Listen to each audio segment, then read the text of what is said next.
Hello dears, എല്ലാവർക്കും ചെമ്പനീർ പൂവ് പുത്തൻ പ്രൊമോ വിശേഷങ്ങളിലേക്ക് സ്വാഗതം. അപ്പൊ ഇന്നത്തെ പ്രൊമോയിൽ നമ്മുടെ രേവതി സത്യങ്ങളെല്ലാം അറിയുകയാണ്. നമ്മുടെ സച്ചിയുടെ ഭാഗത്തുള്ള നന്മ നമ്മുടെ രേവതിയും നമ്മുടെ അച്ഛനും വീണ്ടും തിരിച്ചറിയുന്ന ഒരു നിമിഷങ്ങൾ തന്നെയാണ് കൂട്ടുകാരെ. നമുക്ക് ഇന്നത്തെ ഒരു പ്രൊമോയിൽ കാണുവാൻ സാധിച്ചേട്ടെ. നമ്മുടെ രേവതി അതിനുവേണ്ടി ഒരു അന്വേഷണത്തിനായിട്ട് തന്നെ ഇറങ്ങുന്നുണ്ട്.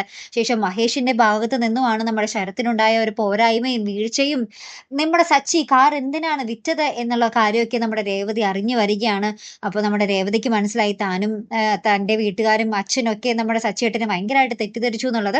അപ്പൊ അത് നമ്മുടെ സച്ചിയുടെ അടുത്ത് വന്ന് നമ്മുടെ രേവതി പറയുകയും നമ്മുടെ സച്ചിനോട് നമ്മുടെ രേവതി ക്ഷമയൊക്കെ ചോദിക്കുന്നുണ്ട് ട്ടോ. ശേഷം ഒരു പുത്തൻ നമ്മുടെ ചന്ദ്രോദയം വീട് തന്നെയാട്ടോ നമുക്ക് കാണുവാൻ സാധിക്കുന്നത്. നമ്മുടെ സച്ചി ആ ഒരു ചന്ദ്രോദയം വീടിന്റെ ഹോള് ഫുൾ ഇങ്ങനെ പൂക്കൾ കൊണ്ട് നിറയ്ക്കുന്നുണ്ട്. ശേഷം കുറെ ജോലിക്കാരികളും ഉണ്ട് കേട്ടോ. അപ്പൊ എന്തായാലും നമ്മുടെ രേവതിയുടെ കാടാങ്ങാട് മിന്നിച്ച് ഉദിച്ച് കയറാൻ തന്നെയാണ് സാധ്യത അല്ലെ. അപ്പൊ എന്തായാലും ഒരു അടിപൊളി എപ്പിസോഡുകളായിട്ട് വരാൻ പോകുന്നത്. മറക്കാതെ കാത്തിരുന്ന് കാണാം. അപ്പൊ അടുത്തൊരു വീഡിയോയുമായി വരുന്നത് വരയ്ക്കും ഗുഡ് ബൈ.